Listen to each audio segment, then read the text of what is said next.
स्वागत आहे आपल्या सर्वांचं.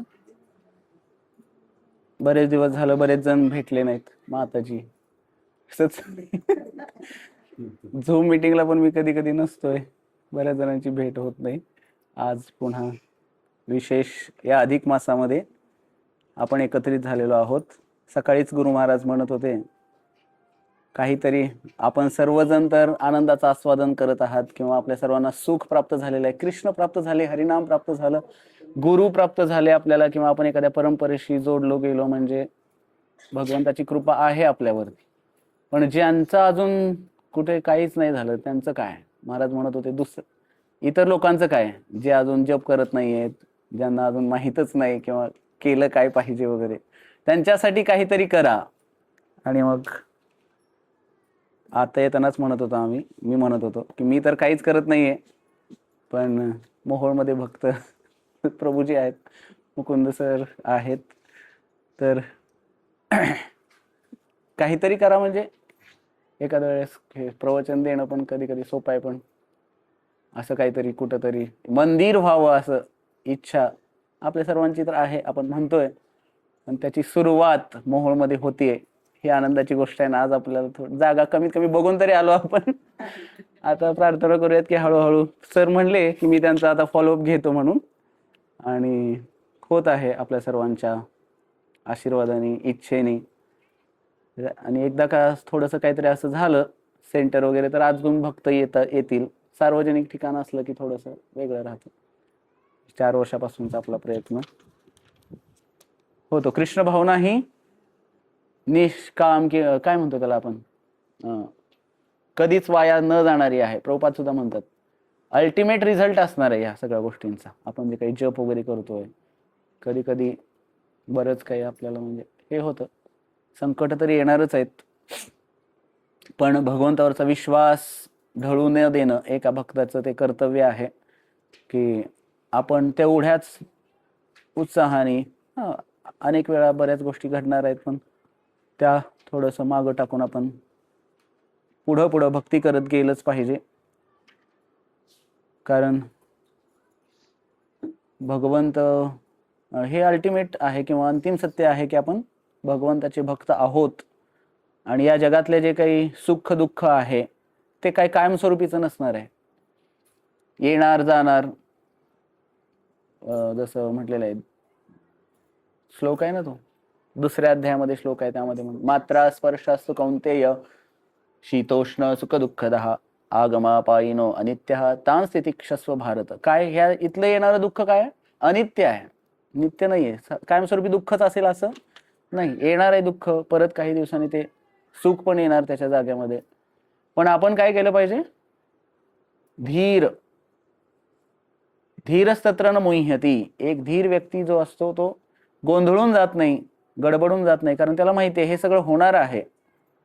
आणि तो काय होत नाही की धीर राहतो, म्हणजे स्थिर राहतो, आणि भगवंतावरती त्याचा विश्वास कधीही ढळू देत नाही, तो कमी होऊ देत नाही. आणि ही भगवंत परीक्षाच घेतात, आणि मग हळूहळू आपण भगवंतांकडे त्या परीक्षा देतच जावं लागणार आहे. कारण असं तसं तर भगवंत जवळ नाही करणार. कुठलीही गोष्ट या जगात ही अशी फुकट भेटत नाही, तर भगवंत तर कसे भेटतील? काय काय भक्तांच्याही अनेक परीक्षा झालेल्या आहेत. आपण जेव्हा भक्तांचे चरित्र ऐकतो, जसं की तुम्ही हे ऐकलं असेल, सत्यवादी राजा हरिश्चंद्रांची कथा आपल्याला माहिती असेल, तर त्यांची तर इतकं सत्य बोलायचं त्यांनी सोडलं नाही, त्यांनी त्यांची प्रतिज्ञा सोडायला तयार नव्हते. आणि इतकी त्यांची परीक्षा झाली की शेवटी, खूप मोठी कथा आहे तिकडे, काय आपण आता वळणार नाही, पण शेवटी मग शेवटच्या क्षणी भगवंत हे झाले, प्रकट झाले. किंवा कधी कधी जीवावर बेतेल इतकी परीक्षा भगवंत घेतात, तरी सुद्धा भक्त काही माघार घेत नाहीत. तर आजचा जो श्लोक आहे भगवद्गीता अध्याय 7, श्लोक संख्या 16च ना. तर 16च्या अगोदरचा जो श्लोक आहे, ह्या 2 श्लोकामध्ये भगवंताचे 4 प्रकारचे भक्त असतात आणि अभक्तही आहेत, किंवा कोण भक्त बनू शकत नाही. 4 प्रकारचे दुष्ट लोक आहेत, मूर्ख लोक आहेत, हे पण भगवंतांनी 15व्या श्लोकात सांगितलं. आणि 16व्या श्लोकात सांगितलं की माझी भक्ती कोण करू शकतं. तर न करू शकणारे ह्याचं तात्पर्य बघा किती मोठं दिलेलं आहे प्रभुपादांनी 15व्या श्लोकाचं. त्यामध्ये म्हटलेलं आहे नमाम दुष्कृतीनो मूढः प्रपद्यन्ते नराधमः मायया अपरत ज्ञाना आसुरं भावमाश्रितः. 4 प्रकारचे लोक माझ्याकडे येत नाहीत किंवा माझी भक्ती करत नाहीत. तर कुठले कुठले? मूढ पहिलं सांगितलेलं आहे. भारवाहक, कष्टाळू, पशुप्रमाणे अतिशय मूर्ख असतात लोक. तर त्यामध्ये जे लोक भगवत भक्ती करत नाही त्यांना मूर्ख म्हणलेलं आहे. गाढवाप्रमाणे म्हणलेलं आहे. गाढव काय करतं? भार व्हायचं काम करतं. जो मालक देईल तेवढं भार व्हायचं गाढव काम करत असतं. जसं आपण संसाराचा भारच एक प्रकारे वाहत आहोत. जर आपण भक्ती करत नसू भगवंताची तर मात्र आपण काय करत आहोत? संसाराचा भारच वाहत आहोत. म्हणून त्यांना मूढ म्हटलेलं आहे. कष्टाळू, पशुप्रमाणे. सगळे पशु बघा कशासाठी कष्ट करतात? त्यांना खायला भेटते, मालक त्यांना खायला देतो. कुठलाही पशु असेल, कुत्रही दारात असलेलं भुंकतं का? तर मालक खायला देतोय म्हणून. तसं आपण पण केवळ सांसारिक गोष्टींमध्ये जर अडकून राहिलो तर आपण सुद्धा त्यांच्याप्रमाणेच आहोत. कधी कधी पण तेवढे प्रामाणिक पण आपण नाही आहोत. एक आचार्य सांगतात त्या कुत्र्याप्रमाणे प्रामाणिक तरी असायला पाहिजे. आहोत का आपण? विचार केला पाहिजे आपण कधी कधी. म्हणजे मी माझ्याबद्दल बोलतोय, तुम्ही सगळे असू शकते. पण कधी कधी काय होतं की एक भक्तिविनोद ठाकूर आचार्य आहेत, ते म्हणतात त्यांच्या एका गीतामध्ये सर्वस्व तोमार चरणे संपिया पडेची तोमार घरे तुम्ही तो ठाकूर तोमार कुक्कूर बोलिया जान मोरे बंदिया निकटे आमारे पालिबे रहिबो तोमार द्वारे. ते म्हणतात की सर्वस्व तोमार चरणे संपिया. मी सगळं सर्वस्व तुमच्या चरणी अर्पण केलं भगवंता, आणि आता मी तुमच्या दारातला, मला एका तुमच्या दारातल्या श्वान कुत्र्याप्रमाणे तुम्ही मला दारात ठेवून घ्या. का कुत्र्याचीच उपमा देत आहेत ते? किंवा कुत्रच का? तर कुत्रं इतकं प्रामाणिक असतं, त्याला भाकरी मालकाने नाही टाकली तर ते दुसरीकडे जाऊन नाही खाणार. की शेजारच्याने आज इकडे नाही टाकली म्हणून दुसरीकडे जातं का? ते नाही जात, कारण ते प्रामाणिक आहे. त्याला माहिती आहे की आज नाही टाकली तर उद्या तरी टाकतील. आणि मालक काय सेपरेट करतो का कुत्र्यासाठी? स्पेशल काय बनवून देत असतो का त्याला? नाही. त्यांच्या ताटातलं उच्छिष्ट भक्तिविनोद ठाकूर सुद्धा म्हणतात की मला तुमच्या ताटातलं राहिलं सायलेलं खायला द्या प्रसाद म्हणून, आणि मी तुमची सेवा करत राहावं. आणि मग जसं ते कुत्र आश्रित आहे तसं आपण भगवंताच्या चरणी आश्रित व्हायला पाहिजे. पण बरेच जण आश्रित का होत नाहीत? कारण अहंभाव असतो. मी अहम बलवान. मागच्या श्लोकांमध्ये आलेलं आहे बलम बलवताम चाहम, की हे सगळं काही मी करतोय, माझ्यामुळे होत आहे. संसारामधल्या गोष्टी, घर बांधून झालं, गाडी झाली, शेत झालं, मुलं बाळ झाली, मोठी झाली, लग्न झाली, सगळं कोणी केलं? मी केलं, आम्ही केलं, मी केलं, असं आपल्याला वाटत असतं. पण हे क्षणिक आहेत ह्या सगळ्या गोष्टी. बऱ्याच गोष्टी भगवंताच्याच, ह्याच्यामध्ये कुठेतरी भगवंताची कृपा आहे हे जो समजतो, अर्थातच करावं तर कर्म तर आपल्यालाच करावं लागणार आहे, पण त्याच्यासाठी भगवंतांचा आश्रित होऊन कर्म करणं फार महत्वाचं आहे. नाहीतर मग कर्मबंधनामध्ये आपण अडकणार, आणि कर्मबंधन सहजासहजी सुटत नाही. म्हणून पहिल्या प्रकारच्या लोकांना मूढ लोक म्हणलेलं आहे. काहींना जर नराधम पण म्हटलेलं आहे, ज्यांचं ज्ञान मायेने हरवून घेतलेलं आहे. तर ह्याच्या आधीचा श्लोक आहे की मम माया दुरत्य. भगवंताची माया शक्ती इतकी दुस्तर आहे, इतकी अवघड आहे, कठीण आहे ती भगवंताची माया शक्ती समजणं. मग त्यामुळंच अनेक लोक त्या मायेत गुरफटलेले आहेत. आणि जेव्हा आपण भगवंताच्या चरणाचा आश्रय घेतो त्यावेळेस आपल्याला हळूहळू समजायला चालू होतं की माया काय आहे किंवा हे अज्ञान काय आहे. ह्या गोष्टी समजायला चालू. अध्यात्माचा थोडासा जरी आपल्याला स्पर्श झाला एखाद्याच्या आश्रित होऊन, गुरुचा आश्रय जेव्हा आपण घेतो, म्हणून सगळ्यात महत्वाची गोष्ट काय आहे? गुरुपादाश्रय. अध्यात्माची सुरुवातच कुठून होते? गुरुपादाश्रय. हा पहिला अध्यात्माची फर्स्ट स्टेप. गुरुच्या चरणांचा आश्रय घेतला पाहिजे, आणि तो गुरु परंपरागत असावा. भगवद्गीतेच्या पहिल्या श्लोकामध्ये श्रील प्रभुपाद सांगतात की हे आस्तिक्यवादी विज्ञान आहे, आणि हे विज्ञान तुम्हाला जाणून घ्यायचं असेल तर तुम्ही काय केलं पाहिजे? परंपरागत आध्यात्मिक गुरुची शरण ग्रहण केली पाहिजे. आणि मग आता हे 4 प्रकारचे लोक येऊ शकत नाहीत: मूढ, नराधम, भ्रमित, तर्कवादी आणि नास्तिकवादी.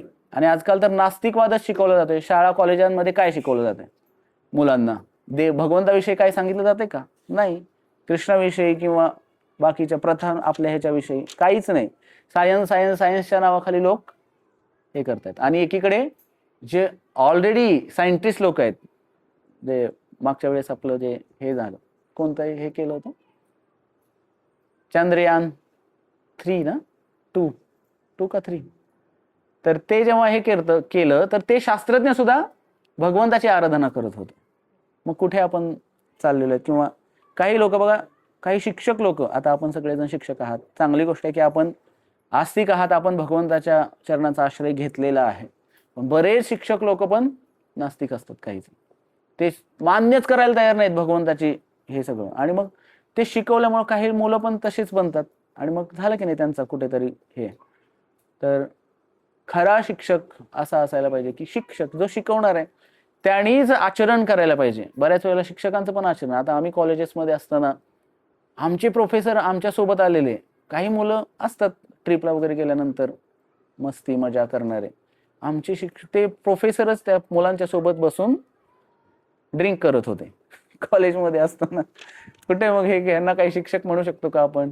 तर अशा प्रकारे तर काही लोक आहेत ते भ्रमित तर्कवादी आहेत. काही लोक तर्क करणारे असतात नुसतेच की हे असं आहे ते तसं आहे. आणि ह्याच्या पाठीमागं जसं भगवंतांनी सांगितलं या ठिकाणी की सर्व धर्मान परित्यज्य मामेकम शरणम व्रज अहम त्वाम सर्व पापेभ्यो मोक्षयिष्यामि मा शुचः. मग लोक म्हणतात की कृष्णामध्ये जो आत्मा आहे त्या आत्म्याला शरण जावा. लोक बघा किती पुढचे विचार करणारे. भगवंतांनी काय सांगितलं? मला शरण या. मग लोक काय म्हणतात? कृष्णामध्ये जो परमात्म्यामध्ये दुसऱ्या आत्म्याला शोधतात लोक. पर कृष्णामध्ये जो आत्मा त्याला शरण गेलं पाहिजे. कृष्ण नाही म्हणत मला शरण या. लोक सांगणारे असे सांगतात काही जण. खूप इतका या भगवद्गीतेतून अर्थ वेगवेगळे काढतात लोक. म्हणून प्रभुपाद सांगितले की परंपरागतच असला पाहिजे तो गुरु. तर भरपूर लोक गीतेवरती प्रवचन करणारे काही कमी लोक नाही आहेत, पण त्याचा खरा जशी आहे तशी का लिहिलेला आहे प्रभुपादांनी, त्यासाठी परंपरागत असणं गरजेचं आहे. म्हणून आणि आजचा श्लोक आपण आता बघूयात. सर्वांनी माझ्या पाठीमागं म्हणा. चतुर्विधा भजन्ते माम जनः सुकृतिनो अर्जुन आर्तो जिज्ञासुर अर्थार्थी ज्ञानी च भरतर्षभ. चतुर्विधा भजन्ते माम जनः सुकृतिनो अर्जुन आर्तो जिज्ञासुर अर्थार्थी ज्ञानी च भरतर्षभ. हे भरत श्रेष्ठ अर्जुना, 4 प्रकारचे पुण्यात्मे माझी भक्ती करत असतात. आर्त, अर्थार्थी, जिज्ञासू आणि ज्ञानी. तात्पर्य श्रील प्रभुपादांद्वारा. श्रील प्रभुपाद की जय. दुष्कृती लोकांहून एकदम विपरीत असे हे लोक शास्त्रांच्या विधी विधानांचे दृढपणे पालन करतात आणि म्हणून यांना सुकृतीनः असे म्हणतात. हे लोक शास्त्राच्या नियमांचे तसेच नैतिक आणि सामाजिक नियमांचे पालन करतात आणि न्यूनाधिक प्रमाणात भगवत परायण असतात. अशा लोकांमध्ये 4 प्रकार असतात. पीडित, धनाची अभिलाषा करणारे, जिज्ञासू आणि परमसत्यविषयक ज्ञानाच्या शोधात असणारे. असे हे लोक विविध परिस्थितीमध्ये भगवत भक्ती करण्यासाठी भगवंतांकडे जातात. ते शुद्ध भक्त नसतात, कारण त्यांना भगवत भक्ती करण्यामागे आपली इच्छापूर्ती करून घेण्याची इच्छा असते. शुद्ध भक्ती ही आकांक्षा आणि भौतिक लाभेच्छा रहित असते. काय म्हटलेलं आहे बघा या ठिकाणी की हे जे लोक आहेत हे दुष्कृती लोकांहून विरुद्ध आहेत. आता मग अशी आपण ह्याच्या आधी जी चर्चा केली 4 लोक आधीचे, मायया, परज्ञाना, नराधम आणि भौतिक तर्कवादी, ह्या 4 लोकांपेक्षा हे वेगळे आहेत. म्हणजे हे सुकृतीवान आहेत. म्हणजे यांची काहीतरी सुकृती आहे, पुण्यकर्म आहे, थोडंसं पुण्यकर्म आहे, जेणेकरून ते थोडेसे सामाजिक नियमांचं रूढीचं पालन करणारे आहेत, भगवत भक्तीचं आचरण करणारे आहेत. अर्थातच हे शुद्ध भक्त नाहीत, पण थोडंसं आहेत, सुकृत उन्मुखी आहेत, भक्तोन्मुखी आहेत. भक्ती उन्मुखी म्हणजे भक्तीकडे थोडेसे आकर्षित झालेले आहेत, भगवंतांकडे, भगवंताच्या भक्तांकडे, हरिनामाकडे, भगवद्गीतेकडे. आणि असे 4 प्रकारचे लोक आहेत म्हणलेले आहे. त्यामध्ये पहिले लोक आहे की पीडित, काही ना काहीतरी पीडा आपल्याला होते. संसार म्हणलं की आली पीडा, आलीच, दुःख आलंच. मग असं काहीतरी दुःख आलं की, मोठं काहीतरी दुःख आलं किंवा काही जर झालं तर लोक लगेच भगवंताची शरण ग्रहण करतात. मग ते पीडित लोक, पहिलं जे आहे ते पीडित लोक म्हणलेलं आहे. दुसरं म्हणलेलं आहे धनाची अभिलाषा करणारे. सगळ्यांना कशाची आवश्यकता आहे? संसारिक लोकांना धनाची अपेक्षा आहे. कुठून तरी काही ना काहीतरी पैसे आवश्यक आहेत संसार करण्यासाठी, आणि या जगात सगळ्यांना त्याची आवश्यकता आहे. तर पैसे मिळावेत किंवा काहीतरी चांगली, आपल्याला काही लोकांना वाटतं की चला तिथे जाऊन थोडंसं आत्मशांती भेटते. एक पंढरपूरमध्ये आम्ही जात असताना एका ठिकाणी वाचलं, आत्मशांती लस्सी. लस्सी पिऊन आत्मशांत होणार आहे का? नाही. किंवा उन्हाळ्यामध्ये आता ज्यूस वगैरे आपण घेणार, कुठेतरी असतं काय, तर आत्मशांती लस्सी पिऊन आत्मशांत नाही होणार. तर काही ठिकाणी आध्यात्मिक गोष्टी, जप वगैरे, ध्यान धारणा केल्यानंतर आत्मशांती भेटते, म्हणून काही जण येणारे असतात असेही. तर ते 2 प्रकारचे, थोडे वरच्या स्तराचे झाले. तिसरे आहेत काय म्हटलेले आहे? ज्ञानी, जिज्ञासू. हा, तर जिज्ञासू म्हणजे काय आहे नक्की? हे काय हरे कृष्ण आंदोलन काय आहे? नुसतं हरे कृष्ण करतायत, नाचतायत, काहीतरी कृष्ण कृष्ण करतायत, काय आहे नक्की हे असं समजून घेणारे की नक्की काय आहे, नक्की काय प्रोसेस असते यांची, किंवा भक्ती, हे वेगळी भक्ती काय करतात, अरे हा वेगळा संप्रदाय आहे की काय, कुठून तरी नवीनच चालू केलंय. जसं पहिल्यांदा गुरु महाराज सांगतात की मुंबईमध्ये पहिल्यांदा त्यांनी पोस्टर बघितलं, की होर्डिंग बघितलं, की त्यामध्ये लिहिलेलं होतं American sadhus are coming in town.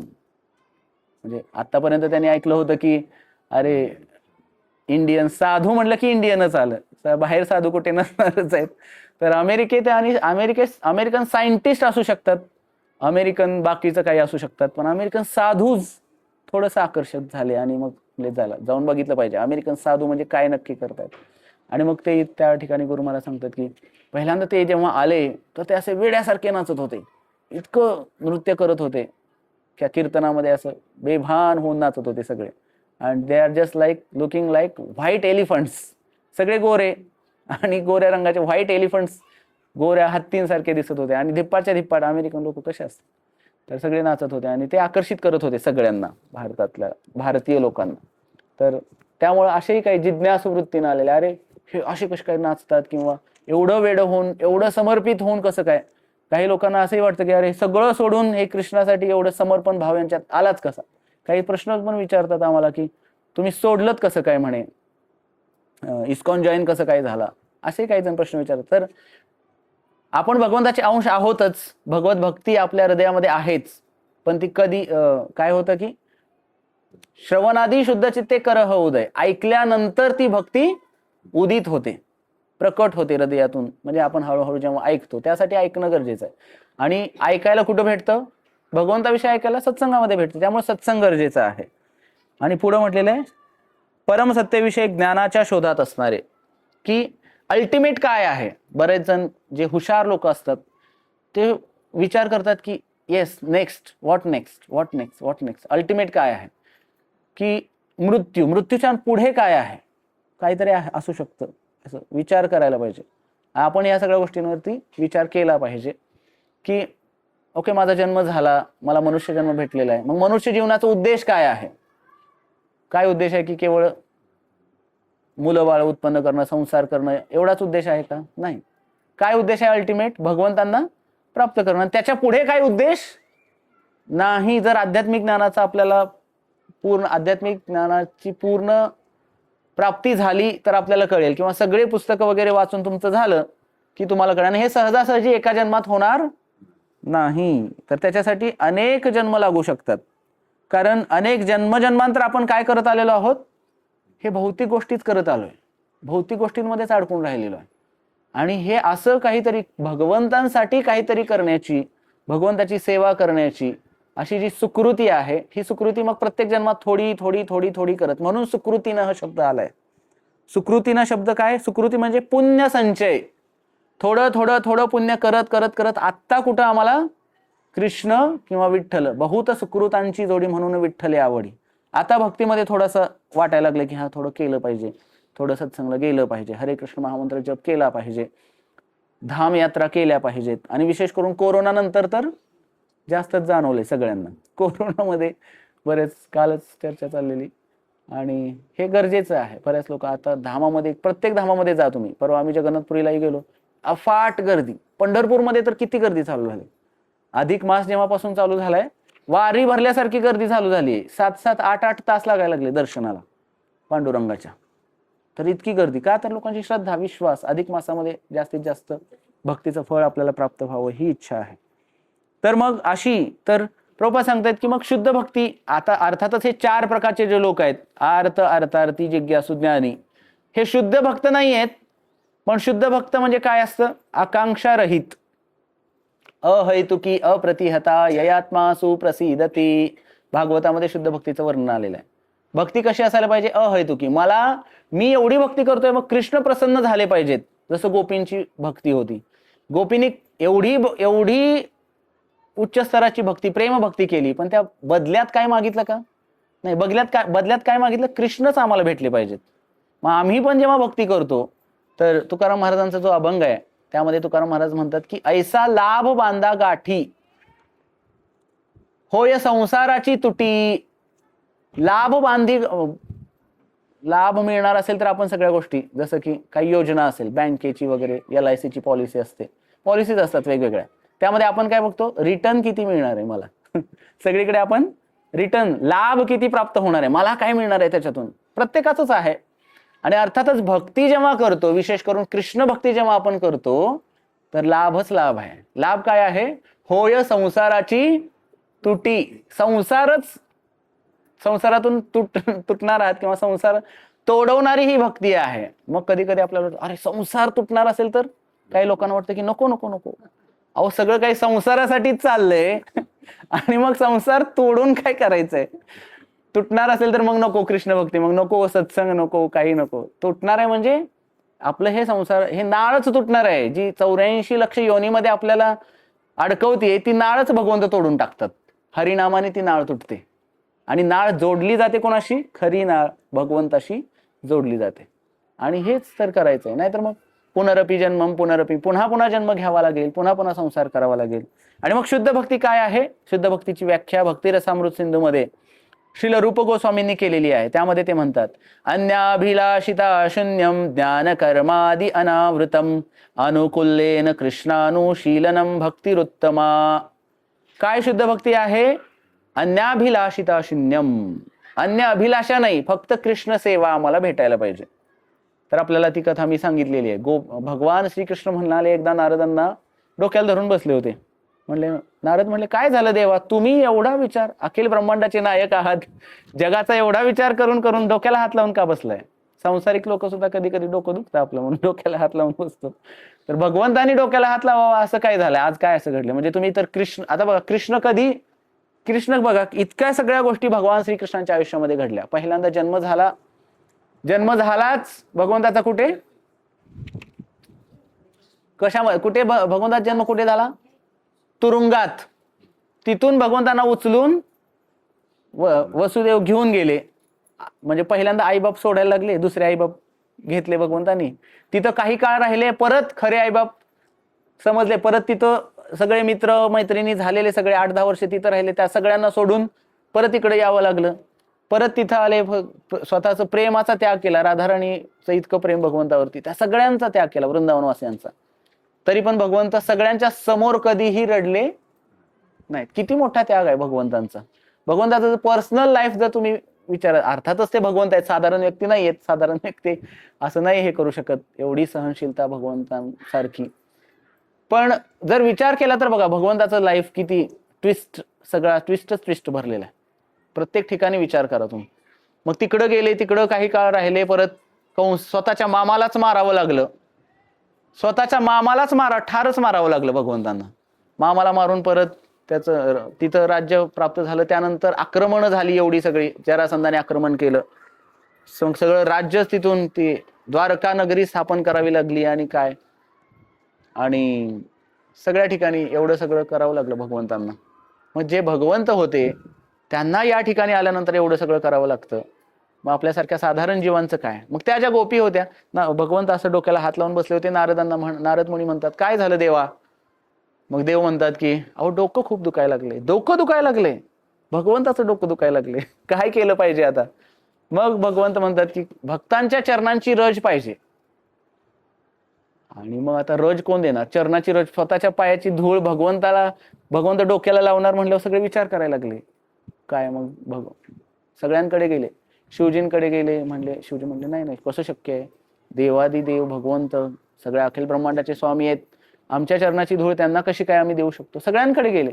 शेवटी वृंदावनातल्या गोपींकडे गेले. गोपी म्हणाल्या आमच्या चरणाच्या धुळीने जर भगवंताचं डोकं राहणार असेल तर आम्ही न्या. पाठ सगळेजण भरून भरून द्यायला. नारद मुनी म्हणले एवढी धूळ लागणार नाही, थोडीशी द्या. मग शेवटी तर ह्या गोपी आहेत. सर्वस्वाचा त्याग. जेव्हा भगवान श्रीकृष्णाने बासरी वाजवली तर थोडस हे जास्त वारं येत आहे, हे सगळे फुलं परत तिकडे हे होत. तर सर्वस्वाचा त्याग केला गोपींनी. ज्या गोपींना बासरी वाजल्यानंतर जाता आलं नाही किंवा त्यांच्या फॅमिली मेंबर्सने अडवलं, त्या गोपींनी प्राण त्याग केला, देह त्याग केला. तिथेच नाही जगायचं आम्हाला. कशासाठी? कोणासाठी? कशासाठी जगायचंय? पती सुतान्वया भ्रातृबांधवान् अतिविलंघ्यते अंत्यच्युता गतः गतिविदस्तवोद्गीतमोहितः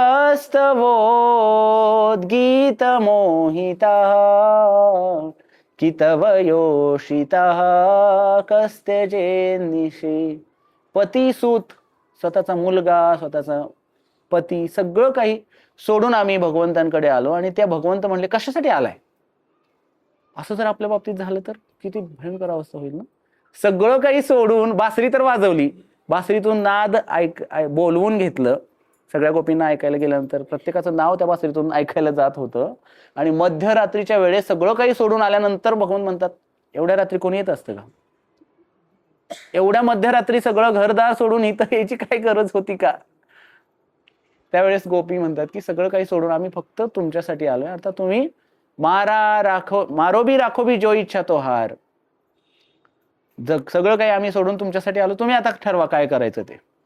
जसं चैतन्य महाप्रभू म्हणतात आश्लिष्यवा पादरतां पिनष्टुमाम अदर्शनात् मर्महतां करोतु वा यथा तथा वा विदधातु लंपटो मत प्राणनाथस्तु स एव नापरः.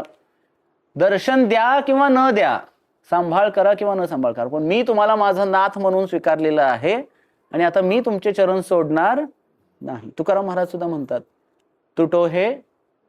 फुटो हे मस्तक तुटो हे शरीर, नामाचा गजर सोडू नये. नाशवंत देह झाला जरी भंग, तरी कीर्तन रंग सोडून. या शरीराचं काही जरी झालं तरी सुद्धा मी आता सोडणार नाही. आता एकदा चरण पकडले तर आता मी सोडणार नाही.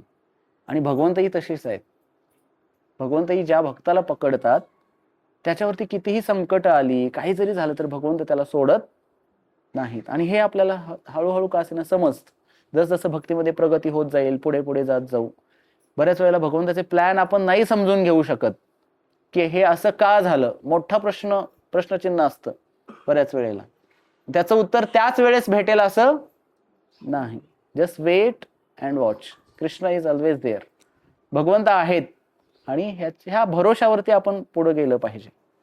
आणि तेच ही शुद्ध भक्तीचंच लक्षण आहे की अन्याभिलाषिता शून्यम. कृष्णाच्या प्रसन्नतेसाठी आम्ही सगळं करावं. आणि त्या गोपींनी सुद्धा तेच केलं भगवंताच्या प्रसन्नतेसाठी. आम्ही सुद्धा भगवंताच्या कमीत कमी म्हणण्यासाठी तरी करा, करतोय म्हणून तरी करा, तरी सुद्धा भगवंत ते स्वीकार करतात. पुढे म्हणलेलं आहे ज्ञान कर्मादी अनावृतम. ना ती भक्ती ज्ञानाने आवृत्त झालेली असते ना कर्माने आवृत्त झालेली असते.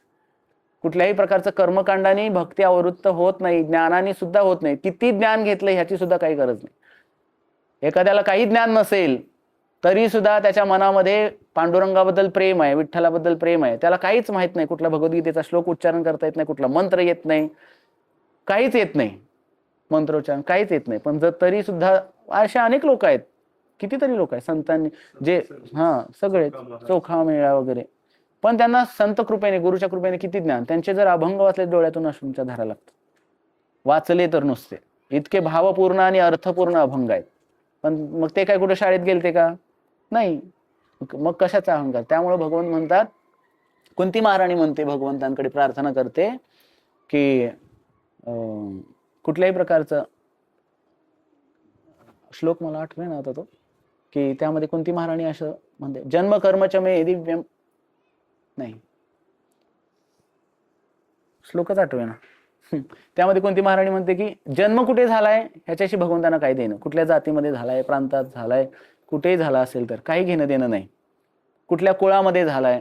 त्यानंतर जन्म ऐश्वर श्रुतश्रीभीर एम धम मद पुमान नैवार्हत्य विधातुम वै त्वाम अकिंचन गोचर, हा श्लोक आहे कुंती महाराजांच्या प्रार्थनामध्ये. जन्म ऐश्वर्य, किती पैसा अडकाय असे असे काही इस्कॉनचे भक्त आहेत जे पत्र्याच्या घरात राहतात पण त्यांच्या घरी भगवंत आहेत, अल्टर आहे, जगन्नाथ बलदेव सुभद्रा असतील किंवा गौरनेता असतील, राधाकृष्ण असतील, आणि तेवढीच दोघं जण नवरा बायको असतात, कुठेतरी काम करतात, सुंदर तिलक लावलेला असतो, कंठीमाळा धारण केलेली असते, हातामध्ये बीड बॅग आहे, घरी एक प्रभूजी सांगत होते एकच एवढी छोटीशीच रूम आहे, पलीकडे तर बनवतात स्वयंपाक वगैरे आणि अर्ध घर त्या अल्टरनीच भरलेलं आहे, भगवंतांचं अल्टर आहे त्यांनीच भरलेलं, बसायला खाली अंतरून टाकलं. त्यांच्या घरी भागवताची स्थापना होती, प्रभूजी सांगत होते. एक गेले तिथं भागवताची स्थापना, छोटासा टेबल होता त्याच्यावरती दोघं नवरा बायको आणि मुलगा, आणि त्याचाच भाव एवढा मोठा श्रीमंत, त्याचं एवढं मोठं घर वगैरे सगळं काही, पण त्याच्या घरात भगवंतच नव्हते. आणि त्यांनी जेव्हा प्रभूजीने इकडं प्रवचन दिलं, प्रवचनानंतर त्यांनी विचारलं काय समजलं तुम्हाला, सगळे पटापट सांगायला लागले प्रवचनात काय समजलं. आणि तेव्हा थोड्या वेळाने त्यांच्या भावाकडे गेले, सगळं काही आणून ठेवलं प्रभूजींसाठी, हे घ्या ते घ्या, ते फळं घ्या, हे घ्या ते घ्या, सगळं काही आणून ठेवलं, प्रवचन दिलं, आणि शेवटी समजलं की काय समजलं कुणालाच काही सांगता येणार त्या, कारण त्यांनी ध्यानपूर्वक ऐकलेलंच नव्हतं, कारण त्यांना त्याचं महत्व कळालेलंच नव्हतं. तर कधी कधी संपत्ती असणं चांगली गोष्ट आहे, भगवंताच्या सेवेत लावली पाहिजे, पण जर नसेल तरी सुद्धा भगवंतांना असं नाही की तेच फक्त केवळ श्रीमंताच्याच घरी. तर काही काही लोकांचं असंही म्हणणं असतं बाहेरच्या की इस्कॉनवाले फक्त श्रीमंत लोकांना पकडतात आणि प्रचार करतात, असं काही नाहीये. बऱ्याच लोकांना तसं वाटतं. काही जण विचारतात तुम्ही आमच्याकडे येणार का प्रोग्रामला, नाही म्हणतो हा येणार, काय प्रॉब्लेम नाही. नाही आम्हाला असं वाटलं की तुम्ही फक्त अशा लोकांच्या, काही लोकांच्या, मोठ्याच लोकांच्या घरी जाऊन प्रोग्राम वगैरे करा, असे म्हणतात लोक, मंदिरात येऊन विचारतात. तर असं काही नाहीये. तर आपल्याला ही पण कथा माहित, भागवतामध्ये कथा येते शुद्ध भक्ती किती कशी भगवंतांना आकर्षित करते. तर एक ब्राह्मण होते, जेव्हा भगवान श्रीकृष्ण द्वारकेतून त्यांचं नाव मला आता आठवणं, सुधन्वा का काय तर असं नाव आहे त्यांचं. तर ते ब्राह्मणाच्या घरी जेव्हा भगवंत गेले तर बसायला नव्हतं, आणि बसायला जे टाकलं त्याला कितीतरी छिद्र पडलेली होती, पण इतकं आनंदामध्ये स्वागत केलं, नाचून कीर्तन केलं त्या ब्राह्मणाने, भगवंत इतके प्रसन्न झाले. जे काही टाकलं होतं बसायला भगवंत म्हणले नाहीत अरे हे फाटकाय, मी द्वारकेचा राजा आहे, तुम्हाला असल्या फाटक्या ह्याच्यावर बसवतो का काय. भगवंत जाऊन बसले, त्याने जे काही बनवलं होतं त्याचा स्वीकार केला भगवंतांनी. तर भगवंताला असं नाही की केवळ 56 भोगच पाहिजेत, जे काही आहे ते प्रेमाने भगवंताला आपण अर्पण केलं, ही शुद्ध भक्ती आहे. त्याच्यासाठी ज्ञान असायला पाहिजे, जन्म ऐश्वर श्रुत, तुमची कीर्ती किती आहे, लोक तुम्हाला किती मानतात समाजामध्ये, ह्याचं पण भगवंताला काही घेणं देणं नाहीये. एखाद्याला वाळीत जरी टाकलेला असेल तरी सुद्धा भगवंत त्याच्या घरी जातात, त्याचा प्रेम भाव बघून, भक्ती बघून. श्रुत, जन्म ऐश्वर श्रुत श्री, परत संपत्ती, जमीन जुमला किती आहे हे भगवंत पाहत नाहीत. ए धम मद पुमान, याचा मद वगैरे कधी कधी होतो आपल्याला, अहंकार असतो, ह्या सगळ्या गोष्टी अहंकार निर्माण करणाऱ्या आहेत. एज्युकेशन किती झालं, आपण नावासमोर किती डिग्र्या लावतात लोक, एवढं झालेलं आहे आमचं, मग ते कसं कधी कधी अहंकारपूर्वक, अर्थात असं सगळे लावतात म्हणजे सगळ्यांना अहंकार असतो असं नाही, पण थोडंसं कुठेतरी वाटत असतं की आपल्याला असं असं आहे, मी एवढं हे आहे किंवा असं आहे मी. तर हा अहंकार नको, तू कुंती महाराणी म्हणते ही शुद्ध भक्ती आहे. मग काय पाहिजे, नैवार्हत्यभिधातुम वै त्वाम अकिंचन गोचर, मला अकिंचन बनवा, किंवा अकिंचन म्हणजे काहीच नाही माझ्याकडे, साधूंकडे काही जास्त असू शकत नाही. आता श्रील प्रभुपादांची जी ही मुवमेंट आहे, प्रभुपादांनी काय केलं की सगळ्या गोष्टी भगवंताच्या सेवेत लावायला शिकवलेलं आहे. कारण जे 4 प्रिन्सिपल आहेत त्यामध्ये विशेष आहे की प्रत्येक गोष्ट भगवत सेवेमध्ये लावली पाहिजे. तर प्रभुपादांना एकदा विचारलं की प्रभुपाद तुम्ही तर हातामध्ये अंगठ्या वगैरे घालायचे प्रभुपाद, कोणी भक्ताने आणून दिल्या की, आता साधूने अशा अंगठ्या घालून वगैरे, कधी चांदीच्या कधी सोन्याच्या अंगठ्या प्रभुपादांना दिली की प्रभुपाद काही दिवस घालायचे आणि नंतर मोडून ती भगवंताच्या सेवेत लावायची. चांगलं घड्याळ घालायचे. आजकाल तसंच झालेलं आहे की तसं असेल तरच लोक काय या म्हणतील, बसा म्हणतील, नाहीतर साधून बोलवते तरी कोण. जेवढं जास्त सिंपल जर राहायला लागला तर आता पूर्वी अर्थातच साधूंनी असे कपडे, शिवलेले कपडे वगैरे घालायचे नसतात खरं तर, पण जर घातलेच नाहीत तर लोक समाजातले जवळ तर बोलवतील का? केवळ साधूंनी, जसं चैतन्य महाप्रभू इथंपर्यंतच हे एवढं वैरागी राहिलं पाहिजे, पंचा बांधून कोपीन कंथाश्रितव, तशा प्रकारे राहायला पाहिजे साधूंनी तसं. पण आता प्रचार मुवमेंट असल्यामुळं, हे सगळं असल्यामुळं, आणि विशेष करून साधूंनी असं एकतर पूर्ण शेविंग करणं, आणि जसेल तर पूर्ण असे दाढी वाढवलेले वगैरे साधू, तुम्ही नागा साधू वगैरे बघितले असतील, ते तसे साधू जर मग लोक घाबरतील, जवळ प्रचार नाही होणार. तर त्यामुळे प्रभुपादांनी अशी सिस्टीम बनवली पूर्ण, की जेणेकरून ह्या जे काही समाजातले लोक आहेत त्यांना ह्याचा लाभ होईल. आणि मग कुंती महाराणी ते सांगते की अकिंचन, निष्किंचन, अकिंचन. अकिंचन म्हणजे ज्याची एकच संपत्ती आहे. काय संपत्ती आहे? कृष्ण, भगवंत ही एकच संपत्ती आहे. तर असं आपण, ही शुद्ध भक्तीची लक्षणे आहेत. जेव्हा हे 4 प्रकारचे लोक भगवत भक्तीसाठी भगवंतांकडे येतात आणि शुद्ध भक्तांच्या संगतीत राहून शुद्ध होतात, तेव्हा ते सुद्धा शुद्ध भक्त होतात. हळूहळू स्टेप वाईज आपण ही शुद्ध भक्त बनतो. 4 प्रकारचे लोक जेव्हा येतात, ऐकायला चालू करतात, सत्संग चालू होतो, तेव्हा काय होतं की ज्ञानामध्ये वृद्धी होते. जसं पहिलीतून दुसरी, तिसरी करत करत ग्रॅज्युएशन लेवल वाढत जाते. तर आता आपण पहिल्यांदा गीता ही स्टडी करतोय, सायमल्टेनियसली आपण भागवत सुद्धा आपण सगळेजण स्टडी करत आहोत. तर Gita, this is ABCD, Prabhupada said, this is ABCD. Then next level knowledge Bhagavat, and then Chaitanya Charitamrita, PhD. ते आपण भागवत झाल्यानंतर आपण PhD करू, चैतन्य चरितामृत. भागवतालाच आता किती वर्ष जातात काय माहिती. तर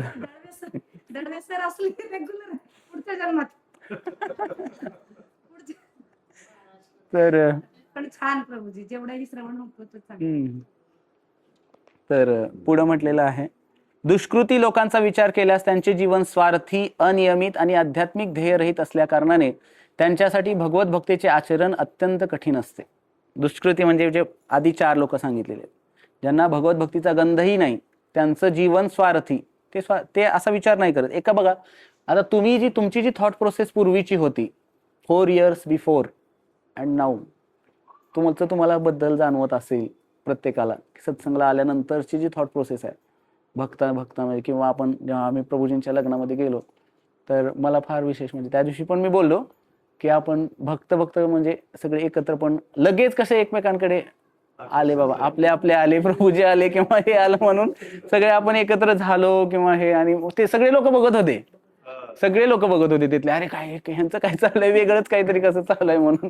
तर हा फरक होतो की भक्त दिसल्यानंतर लगेच येणं, हरे कृष्ण म्हणणं, प्रणाम करणं असेल, एकमेकांप्रती जी आपुलकी वाटते, तर ही जास्त. आणि सांसारिक लोकांमध्ये असतं, पण तेवढ्या पुरतं, तेवढी गरज भागली किंवा काम झालं की लोक विसरतात. पण अध्यात्मामध्ये तसं हे शाश्वत रिलेशनशिप आहे. कारण ही रिलेशनशिप कुणाशी संलग्न आहे किंवा सेंटर कोण आहेत? भगवंत आहेत. कृष्ण सेंटर्ड असल्यामुळं हे शाश्वत रिलेशनशिप आहे. तर ह्याच्यामध्ये काही ईर्षा, द्वेष ह्याच्यामध्ये काहीच नाही. तर त्यामुळे ही रिलेशनशिप अशी राहते. आणि बाकीचं हे जे असे लोक नाही आहेत, जे भक्तीचं करणारे नाही आहेत, भक्त नाही आहेत, तर त्यांचं जीवन स्वार्थी, आध्यात्मिक ध्येय रहित. आपलं ध्येय आहे, काय ध्येय आहे? भगवत धामामध्ये जायचंय, भगवत प्राप्ती हे ध्येय आहे. रोज भागवतामध्ये येत आहे, एकदा तरी प्रत्येक श्लोकात प्रभुपाद सांगतायत. प्रभुपादांनी तर गुरु महाराज पण ते सांगत होते, सगळे संप्रदाय आहेत, सगळ्या संप्रदायामध्ये सगळं काही सांगितलेलं आहे, पण प्रभुपाद फोकस काय करतायत? भगवत प्राप्ती, याच जन्मामध्ये, विशेष करून प्रभुपाद फोकस करतात. तुम्ही तात्पर्य वाचल्यानंतर कळेल तुम्हाला. प्रभुपाद फोकस प्रत्येक ठिकाणी करतायत, याच जन्मात जायचंय, भगवत धाम जायचंय, going back to Godhead, back to Godhead, back to Godhead, हे फोकस करतायत. And this is the main thing whatever we are getting from Srila Prabhupada's purport. विशेष काय आहे या संप्रदायाचं किंवा या आपल्या परंपरेचं? सगळ्यांनी भजन तीव्रता असली पाहिजे आणि याच जन्मामध्ये भगवत धामामध्ये जायचंय. तर हे विशेष आहे. बघा बाकीचे म्हणजे आपण कुणाला नावं नाही ठेवायचे आपल्याला, पण सगळीकडे कथा कीर्तन होतात, पण जोर ह्याच्यावरती दिला नाही जात. फक्त सांसारिक परमार्थ करा, हे करा, ते करा, सगळं काही करा. अर्थातच उद्देश तोच आहे, पण फोकस जो केला प्रभुपादांनी ते जास्त महत्वाचं आहे. प्रभुपाद प्रत्येक ठिकाणी शुद्ध भक्ती असेल किंवा भगवत प्राप्ती आहे, प्रत्येक तात्पर्यामध्ये ते येतच. तर हे गरजेचं आहे आणि हे शुद्ध भक्तीचं या ठिकाणी लक्षण सांगितलेलं आहे. तर योगायोगाने शुद्ध भक्ताच्या सहवासात आल्यानंतर अर्थातच आता आपण भगवद्गीता वाचतोय म्हणजे प्रभुपादांचा सहवास होतोय, हे तात्पर्य आपण वाचतोय, प्रभुपादांचं ऐकतोय म्हणजे प्रभुपाद आपल्याला शुद्ध भक्ताचा संपर्क होतोय. नेहमी सकाम कर्मे करण्यामध्ये व्यग्र असणारे लोक संकटसमयी भगवंतांकडे येतात आणि शुद्ध भक्तांच्या सहवासामुळे संकटकाळी भगवत भक्तही बनतात. वैफल्यग्रस्त लोकही कधी कधी शुद्ध भक्ताच्या सहवासात येतात आणि भगवत ज्ञानाविषयी जिज्ञासू होतात. कधी कधी संकट आले की लोक येतात भगवंतांकडे. काही लोक काय असतात की संकटकाळी येतात, संकट दूर झालं की परत दूर जातात, असे पण काही लोक असतात. पण काही लोक असे असतात की संकट आले की आलेच, ते कधीच परत इकडे तिकडे होत नाहीत, डगमगत नाही किंवा ते भक्तीमध्ये प्रगती करत राहतात. तर प्रगती केली पाहिजे आणि ही स्वतःची जबाबदारी आहे, आपण किती प्रगती केली पाहिजे ते. अर्थातच त्याच्यासाठी तुम्ही शास्त्राचा आधार घेऊ शकता, शिक्षागुरूंचा आधार घेऊ शकता, पण स्वतः ठरवलं पाहिजे की आपण किती प्रगती करतोय. 4 वर्ष झाले, 8 वर्ष झाले तर तिथंच आहे अजून. हा येत आहे चांगलं, येतोय प्रभूजी, किती माळा करताय, करतोय 2-4 चालू आहेत. 8 वर्ष झाले 4च चालू आहेत, 10 वर्ष झाले 4. गाडी काय पुढे जातच नाही. तर असं व्हायला नाही पाहिजे. हळूहळू पुढं आपण प्रगती करत राहिलं पाहिजे. अर्थातच आपण वाचतो, ज्ञान घेतो म्हटल्यानंतर प्रगती होतच राहते. पुढे म्हणलेलं आहे की त्याचप्रमाणे जेव्हा शुष्क ब्रह्मज्ञानी ज्ञानाच्या प्रत्येक मार्गामध्ये विफल होतात तेव्हा ते भगवंतांकडे भगवत भक्ती करण्यासाठी येतात. ज्ञान घेऊन सगळं काही वाचलं, 4 वेद 18 पुराण सगळं काही वाचलं, ते सगळं झाल्यानंतर तरी सुद्धा जसं व्यास महर्षींचं झालेलंच होतं. व्यासांनी पण सगळं काही शास्त्र सगळं लिहिलं तरी पण मनाची शांती नाही, समाधान नाही झालं. त्यावेळेस गुरूंकडे गेले आणि विचारलं का असं होतंय. त्यावेळेस गुरुदेव म्हणाले, नारद मुनी म्हणाले, अहो तुम्ही भगवंताचं काही गुणगान केलंच नाही किंवा भगवंताचं भक्तांचंही गुणगान केलं नाही, कशी शांती भेटणार. भक्तीचं काय केलं नाही, सगळं कर्मकांडांचं केलेलं आहे किंवा ज्ञानकांड, कर्मकांड, ज्ञानकांड, केवळ विषेर भांड, विषाचा प्याला आहे म्हणलेले ते कर्मकांड वगैरे. जे कर्मकांड करतात ना लोक, कर्मकांड म्हणजे ह्याला बकरं कापा, कोंबडं कापा, इकडं जाऊन हे करा ते करा, हे जे आहे सगळं कर्मकांड आहे. किंवा अंगारा धुपारा, ह्या अंगारा लावा, हे करा, तेवढं हे करा, तेवढं ते करा, हे सगळं कर्मकांडामध्ये येतं. तर ह्याचा काही उपयोग नाही होणार. या उलट हे कर्मकांड अडकवणार आहे, कर्मबंधनात अडकवणार आहे. मग असे काही लोक आहेत. काही लोक ज्ञानीच असतात, केवळ शुष्क ब्रह्मज्ञानी, मग मायावादी पण आहेत, शुष्क ब्रह्मज्ञानीच असल्यासारखेच आहेत ते पण. किंवा काही लोक असतात की ते सांगतात ध्यान करा, केवळ कुठं ध्यान करा, इथं ध्यान करा. किती वेळ ध्यान करणार आहे. सेवाच नसेल तर ध्यान काय करू शकत, किती वेळ ध्यान किती वेळ होऊ शकणार. मग असे ज्ञानी भक्त सुद्धा शुष्क ज्ञानी म्हणलेलं आहे. मग ते परत भगवंतांकडेच येतात आणि भागवत वगैरे ऐकल्यानंतर. जसं की शुष्क ज्ञानाचं उदाहरण कोण सांगेल, भागवतामध्ये आहे शुष्क ब्रह्मज्ञानी उदाहरण.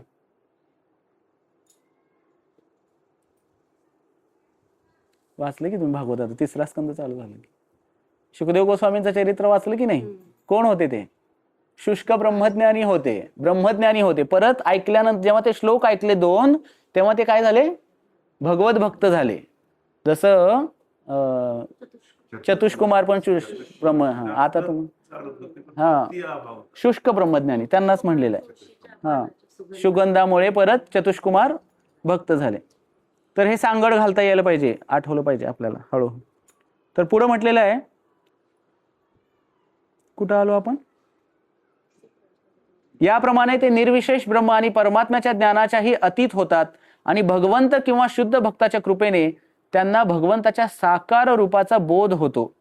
जेव्हा आर्त, जिज्ञासू, अर्थार्थी आणि ज्ञानी लोक सर्व भौतिक कामनातून मुक्त होतात आणि भौतिक लाभाचा आध्यात्मिक उन्नतीशी मुळीच संबंध नाही हे पूर्णपणे जाणतात, तेव्हा ते शुद्ध भक्त होतात. कधी शुद्ध भक्त होतात, भौतिक कामनातून मुक्त झालं पाहिजे. म्हणून चैतन्य महाप्रभू काय म्हणतात, न धनम न जनम न सुंदरीम कवितां वा जगदीश कामये मम जन्मनी जन्मनीश्वरे भवतात भक्तीर अहैतुकी त्वयी. न धनम, धन नको मला, न जनम, जन्म सुद्धा नको, पुन्हा जन्म नको. न धनम न जनम, न सुंदरीम, सुंदर स्त्री नको, पती असेल तर सुंदर, स्त्री असेल तर सुंदर पती नको, पत्नी असेल तर सुंदर पत्नी असेल तर सुंदर पती नको, पती असेल तर सुंदर स्त्री नको. न सुंदरीम कविताम, कोणी प्रशंसाही करायला नको माझी, अरे हा मुकामुक लय चांगले बरं का, त्यांनी एवढं कार्य केलं, त्यांनी तेवढं केलं, असंही म्हणणारे नको. का असं म्हणल्यानंतर काय होईल, अहंकार येईल मला, असंही म्हणलेलं आहे. न धनम न जन्म, काहीच नको मला, काय व्हायला पाहिजे, फक्त शुद्ध भक्तीची आकांक्षा आहे. अशी शुद्ध अवस्था प्राप्त होत नाही तोपर्यंत भगवंताची दिव्य प्रेममयी सेवा करणारे भक्त सकाम कर्मे किंवा भौतिक ज्ञान प्राप्तीच्या इच्छेने दूषितच असतात. म्हणून शुद्ध भगवत भक्ती प्राप्त होण्यापूर्वी मनुष्याने या सर्व गोष्टीतून पार पडणे आवश्यक आहे. एक एक एक एक गोष्ट कमी करली पाहिजे. आणि यासाठीच अधिक मास वगैरे येत असतो. आणि मग या अधिक मासामध्ये आपण जे संकल्प घ्यायला सांगतो की काहीतरी एखादी गोष्ट सोडा, जी आवडते ती विशेष करून सोडा. सोडण्याचं काय कारण आहे की आसक्ती त्या गोष्टीची कमी झाली पाहिजे. की चांगली गोष्ट आवडते. आजच आम्ही प्रसादाला बोलवलेलं आहे प्रभूजी एक त्या ठिकाणी, तर त्यांनी आंबाच खायचं सोडलाय. त्यांना आंबा जास्त आवडतो, आंब्याचा सीझन चालू आहे आणि आंब्याचा रसच खायचं सोडलंय. म्हणजे का असं केलं त्यांनी, तर आसक्ती त्याच्याविषयी. तर ती आसक्ती त्या आंब्यामध्ये न लागता लागली कुणीकडे पाहिजे, जास्त भगवंतांकडे. अर्थातच आपण त्यासाठी प्रभुपादांनी हा उपाय सांगितलाच आहे की आपण भगवंतांना अर्पण करून ते प्रसाद म्हणून स्वीकार करू शकतो. पण हळूहळू आसक्ती कमी करण्यासाठी, आणखी तीव्रता वाढवण्यासाठी अशा काही गोष्टी आपण त्याग करणं, छोटा छोटा त्याग आहे हा. तर त्याग केला की भगवंत प्रसन्न होतात, भगवंत परीक्षा घेतात आणि आपण परीक्षेला खरं उतरल्यानंतर भगवंत अंतिमतः भगवंत आपल्याला प्राप्त होणार आहेत हा विश्वास मनामध्ये असल्यानंतर. आणि तो कशाने वाढणार आहे, जास्तीत जास्त सत्संगाने. हरे कृष्ण कृष्ण कृष्ण हरे हरे, हरे राम राम राम हरे हरे. ग्रंथराज श्रीमद् भगवद गीता की, श्रील प्रभुपाद की, गौर प्रेमानंदे हरि बोल. हरे